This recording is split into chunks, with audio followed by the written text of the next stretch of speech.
Hello friends, I am Nadeem Abbasi, presents YouTube channel World of Education. So if you are a newcomer, so let's subscribe the channel. I am start class 8th CBSE Science from the topic Where We Live. In the previous video, जहाँ से हमने ख़त्म करा था पिछली video में, आइए वहीं से चालू करते हैं। Cell structure and function. Cell का स्ट्रक्चर और फंक्शन क्या होता है इसके बारे में पढ़ते हैं हम अब डिटेल में। You have learn that each living organism has many organs.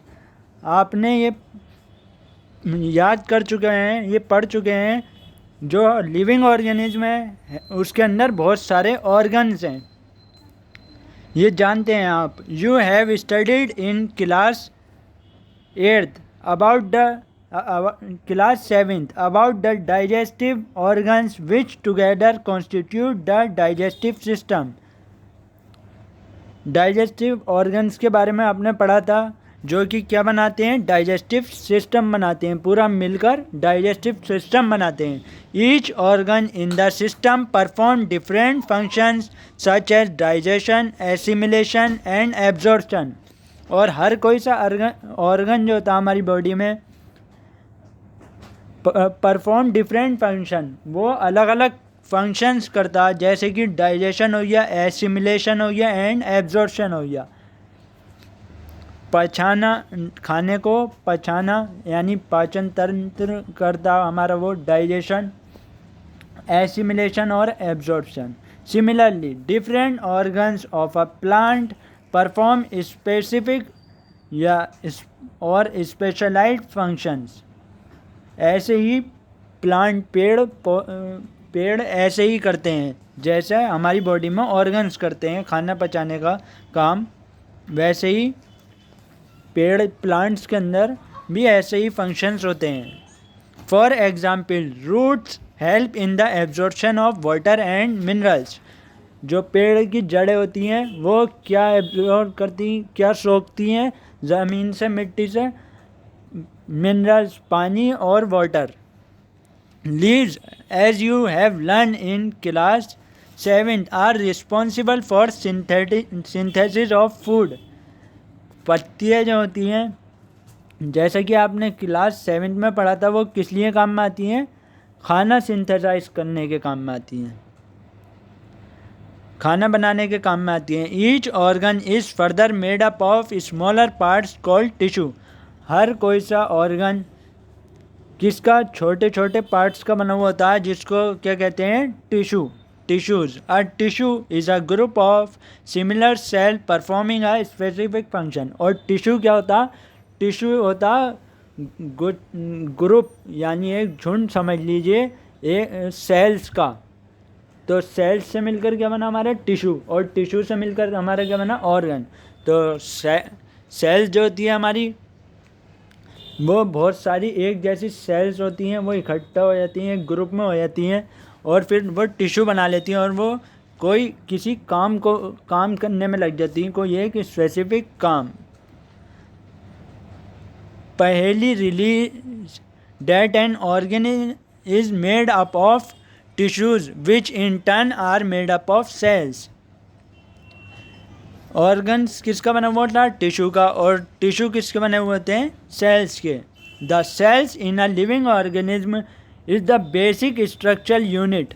जो सेल्स होता है, सेल जो होती है लिविंग ऑर्गेनिज्म में, वही होती है सबसे बेस, सबसे मेन जो होती है सेल होती है, बेसिक स्ट्रक्चरल यूनिट, वही स्ट्रक्चर देती है हमें। पार्ट्स ऑफ द सेल, आप सेल के पार्ट्स के बारे में पढ़ते हैं, सेल्स के कौन कौन से पार्ट होते हैं और वो क्या क्या काम करते हैं, उनके बारे में थोड़ी थोड़ी डिटेल पढ़ेंगे। बाकी और बहुत ज़्यादा डिटेल हम हायर क्लासेस में पढ़ते हैं। The basic components of a cell are cell membrane, cytoplasm and nucleus. जो बेसिक कंपोनेंट होता है, सेल जो होता है वो हमारी बॉडी का सबसे बेसिक वो होता है, स्ट्रक्चरल यूनिट होती है हमारी सेल। और सेल के अंदर जो होता है बेसिक कंपोनेंट वो था cell membrane, cytoplasm and nucleus. The cytoplasm and nucleus are enclose within the cell membrane. जो साइटोप्लाज्म होता है और न्यूक्लियस होता है वो किसके अंदर होता है? सेल मेम्ब्रेन के अंदर होता है। Also called the plasma membrane. और सेल मेम्ब्रेन को क्या कहते हैं? Plasma membrane. इसके अंदर क्या होता है? साइटोप्लाज्म और nucleus. The membrane separate cell from one another. Membrane जो है वो सेल को एक दूसरे से अलग करती है। And also the cell from the surrounding medium. और उसके जो आसपास का कोई भी मीडियम होगा तो उससे भी अलग करती है। क्या? सेल मेम्ब्रेन, प्लाज्मा मेम्ब्रेन जिसको हम कहते हैं, which is known as cell membrane और plasma membrane. The plasma membrane is porous and allow the movement of a substance और material both inward and outward. और जो प्लाज्मा मेम्ब्रेन होती है वो पोरस होती है, मतलब उसमें कुछ गैप होता है, थोड़ा सारा रास्ता होता है। पोर यानी छेद टाइप होता है, उसमें छेद होता है, तो जिसके ज़रिए allow the movement of substance, तो उसके ज़रिए हमारा खाना अंदर बाहर जाता है। जो हमारे सब्सटेंस होते हैं वो अंदर बाहर जाते हैं, जो सेल बनाती है, जो सेल को चाहिए होता है, जो हमारी ड्रग्स होती हैं वगैरह। तो ये सब क्या है? सेल मेम्ब्रेन के पोरस, वहाँ से ये जाता है और वहाँ से बाहर आता है। In order to observe the basic component of the cell, take an onion bulb. अगर आपको बेसिक कंपोनेंट सेल को देखना है तो फिर हमें लेना होगा एक onion bulb. Remove the dry pink covering, फिर उसके ऊपर से पिंक कवरिंग को हटाना होगा जिसको हम कहते हैं peels. You can easily separate this from the fleshy white layer of the bulb with the help of forceps और इवन विद योर हैंड। या तो फिर उसे फोर्सेप्स से हटाएंगे या फिर अपने हाथ से। You can also break the onion bulb and separate out thin layers. या फिर आप ऑनियन बल्ब को तोड़कर और उसे थिन लेयर्स में सेपरेट करेंगे। Place a small piece of the thin onion peel in a drop of water on a glass slide. Place a small piece of a thin onion peel, आपको एक छोटा सा ऑनियन पील लेना होगा और फिर उसे कहाँ रखना होगा, और फिर गिलास स्लाइड पर एक ड्रॉप गिरानी होगी वाटर की और उसे उस पर रखना होगा। The thin layer can be cut into smaller pieces. जो पतली लेयर है उसे बहुत सारे हिस्सों में हम डिवाइड कर लेंगे, कट कर लेंगे with the help of a blade और फोर्सेप। किसकी मदद से? फोर्सेप या फिर ब्लेड की मदद से। Add a drop of methylene blue solution to the layer। अब ऐड करेंगे क्या? मिथाइलिन ब्लू सॉल्यूशन उस लेयर पर, और फिर उसके ऊपर कवर स्लिप लगा देंगे on it. While placing the cover slip ensure that there are no bubbles under the cover slip. जब हम कवर स्लिप लगाएंगे तो उसके अंदर कोई बबल नहीं होना चाहिए, ये इस बात का आपको ध्यान रखना होगा। Observe the slide under the microscope, और फिर उस स्लाइड को कहाँ देखेंगे? माइक्रोस्कोप के अंदर। ड्रॉ एंड लेवल, फिर उससे पे ड्रॉ करेंगे और अपनी कॉपी पे लिखेंगे। You may compare it with figure 8.5। फिर इस फिगर से आपको उसे कंपेयर करना होगा, मिलाना होगा, देखना होगा उसके साथ साथ कि न्यूक्लियस जो होता है वो ऐसे ही शो हो रहा है और साइटोप्लाज्म ऐसे शो हो रहा है या नहीं।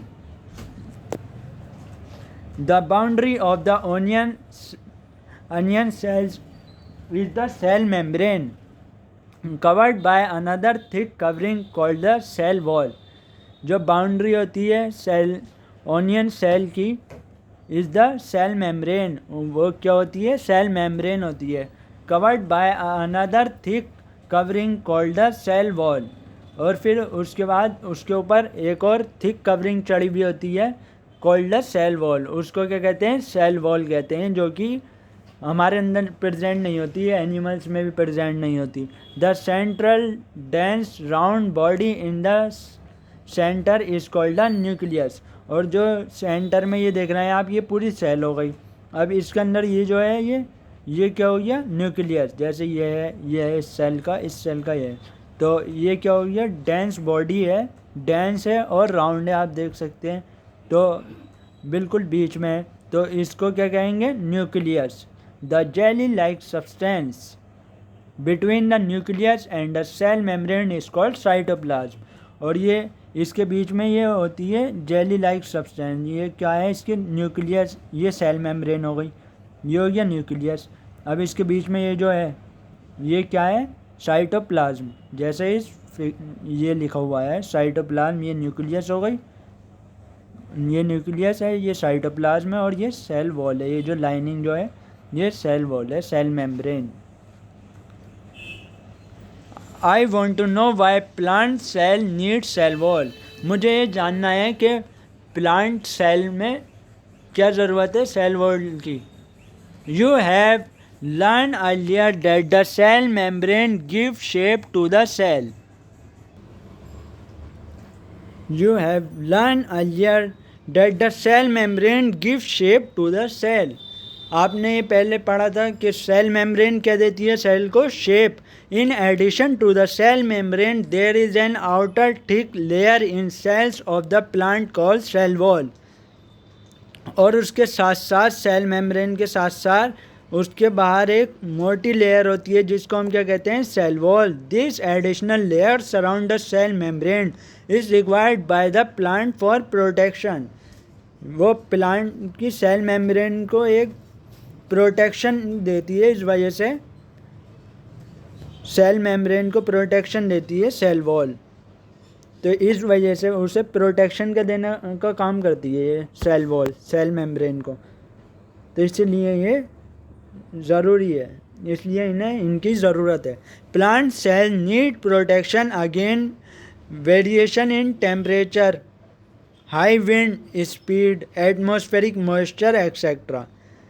प्लांट सेल को ज़रूरत है प्रोटेक्शन की, बहुत सारे वेरिएशन होते हैं क्योंकि बदलाव होते रहते हैं बहुत सारे, कभी टेम्परेचर ज़्यादा हो जाता है, मतलब समर्स में और विंटर्स में कम हो जाता, कभी बहुत तेज़ हवा चलती है, कभी कम हो जाती है हवा, कभी एटमॉस्फेरिक मॉइस्चर, कभी नमी ज़्यादा हो जाती है, कभी फॉग आ जाता है, तो इस वजह से उसे प्लांट की सेल को सेल वॉल की ज़रूरत पड़ती है, ऐसे उससे बचाता है, प्रोटेक्ट करता है सेल मेम्ब्रेन को, इसलिए प्लांट में क्या होती है, cell wall. They are expose to these variation because they can not move. ये इसका सामना इन्हें इसलिए करना पड़ता है क्योंकि ये चल नहीं सकते। Cells can be observe in the leaf peels of tradescantia, elodea और रोइयो। ये सब प्लांट के नाम होते हैं, कौन से, बायोलॉजिकल नेम होते हैं, यानी कोई स्पीशीज़ का है इसमें, कोई जीनस का नेम होता है, ये खाली स्पीशीज़ के नेम है शायद। यू कैन, जो कि आप आगे जाके पढ़ेंगे, species, genus, family, class, order, kingdom, phylum. You can prepare a slide as in the case of onion. ऐसे ही आपको इनकी स्लाइड बनानी होगी जैसे कि आपने ऑनियन की बनाई थी अभी, जैसे मैंने बताया था। पहली आज बुझू if he can also observe animal cells, take a clean toothpick और a match stick with the tip broken. आपको लेना होगा क्लीन टूथपिक या फिर मैच स्टिक जिसकी टिप जो है वो टूटी हुई हो, माचिस की तिल्ली यानी जिसकी टिप टूटी हुई हो। Scrap inside of your cheek without hurting it. फिर उसे अपने गाल के अंदर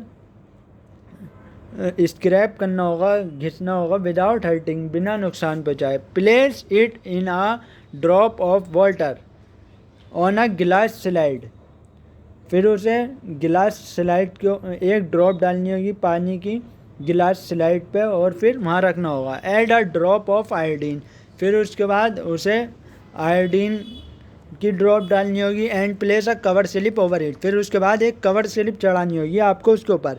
alternatively add 1 to 2 drops of methylene blue solution.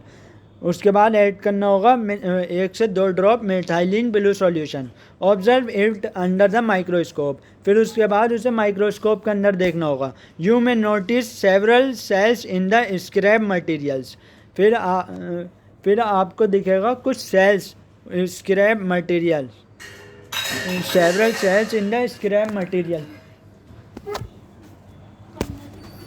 In the scrap materials के अंदर कुछ सेल्स दिखेंगे।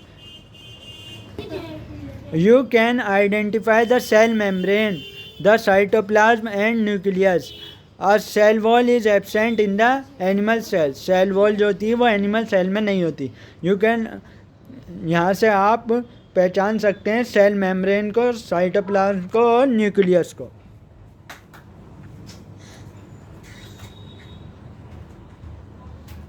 साइटोप्लाज्म, ह्यूमन चिक सेल, ह्यूमन चिक सेल में ये आ गया न्यूक्लियर मेम्ब्रेन, ये है न्यूक्लियर मेम्ब्रेन, ये है सेल मेम्ब्रेन, ये जो है बाहर, और ये हो गया साइटोप्लाज्म। न्यूक्लियस के और सेल मेम्ब्रेन के बीच में जो होता है पोर्शन, इसको बोलते हैं हम साइटोप्लाज्म।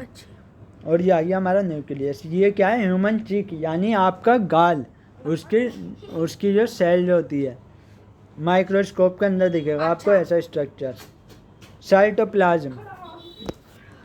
साइटोप्लाज्म के बारे में आप पढ़ते हैं। It is the jelly like substance present between the cell membrane and the nucleus. Cytoplasm कैसा होता है? जेली लाइक सब्सटेंस होता है, जो कि कहाँ पाया जाता है? सेल मेम्ब्रेन और न्यूक्लियस के बीच में, जैसा कि मैंने अभी बताया आपको। वेरियस अदर कंपोनेंट्स और organelles of cells are present in the cytoplasm.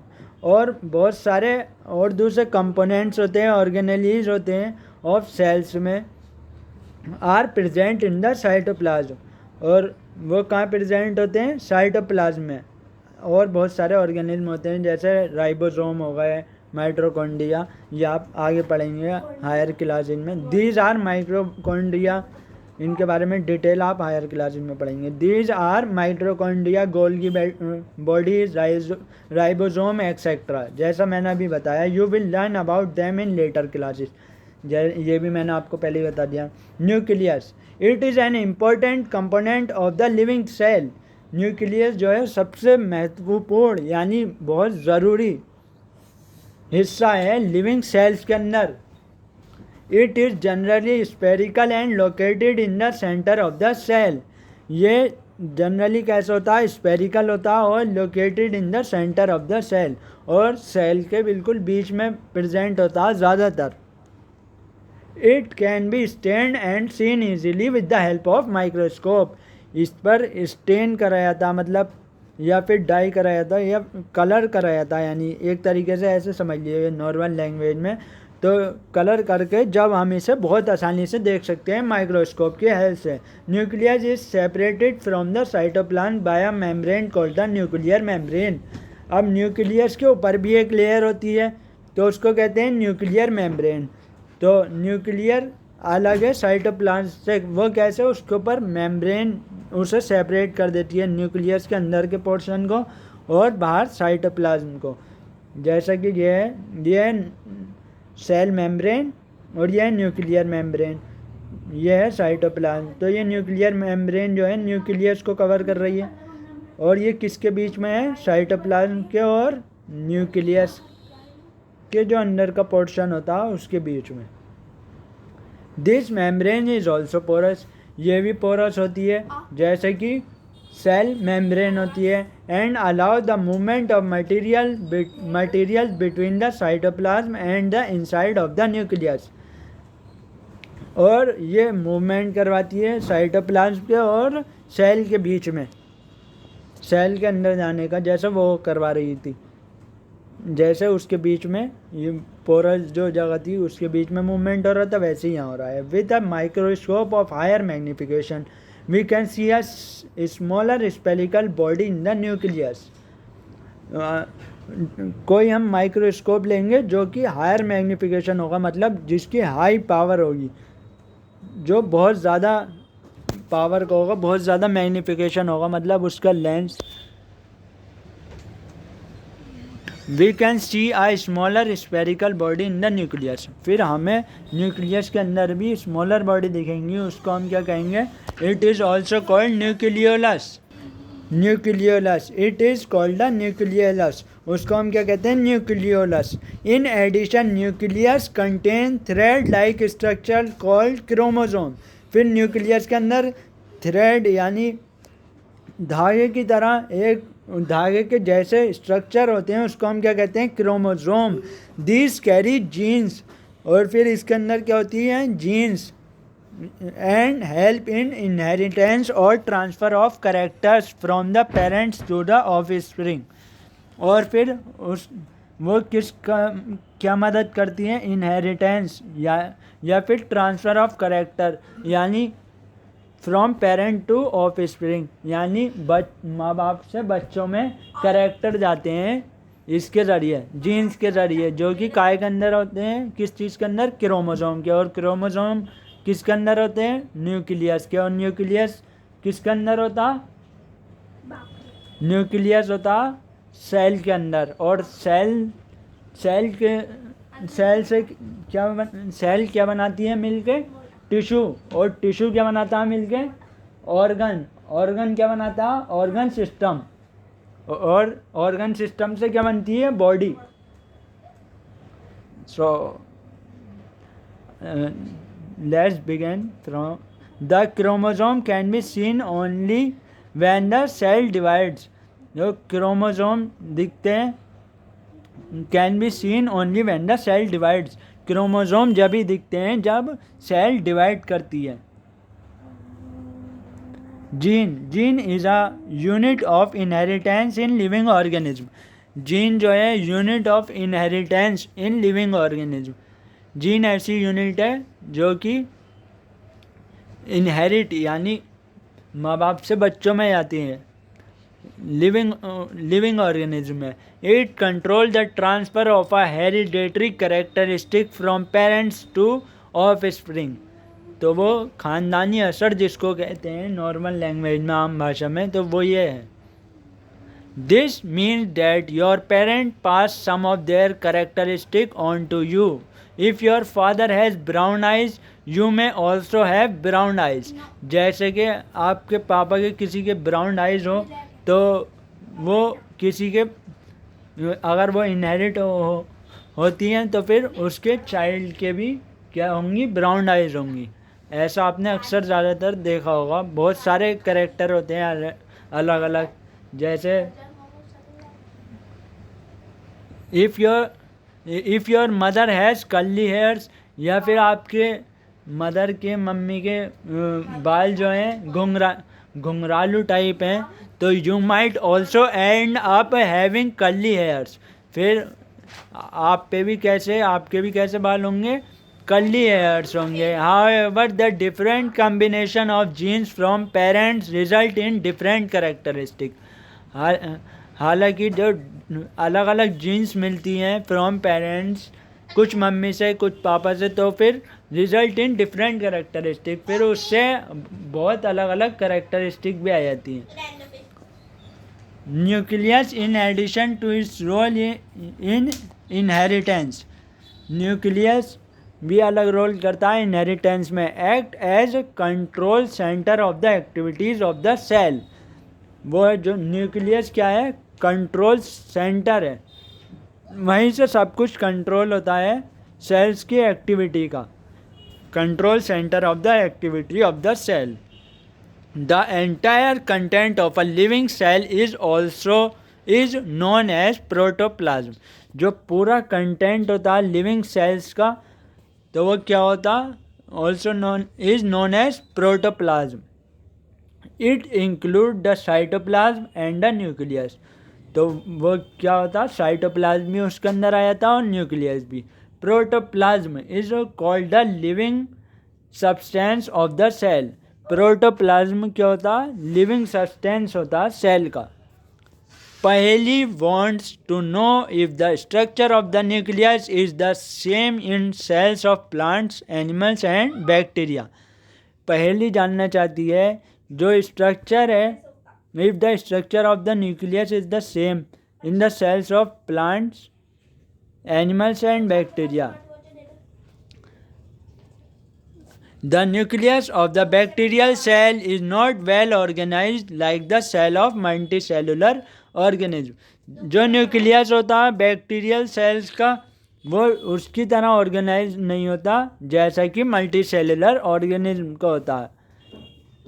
The cells having nuclear material without nuclear membrane are called prokaryotic cells.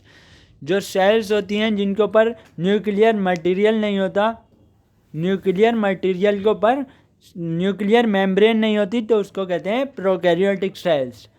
Pro मतलब प्रिमिटिव, यानी पिछले जो नीचे मतलब लोअर लेवल के होते हैं, और कैरियन का मतलब न्यूक्लियस. तो प्रोकैरियोटिक, जैसा कि ये लिखा प्रिमिटिव, और कैरियन का मतलब nucleus. The organism with this kind of cells are called prokaryotes.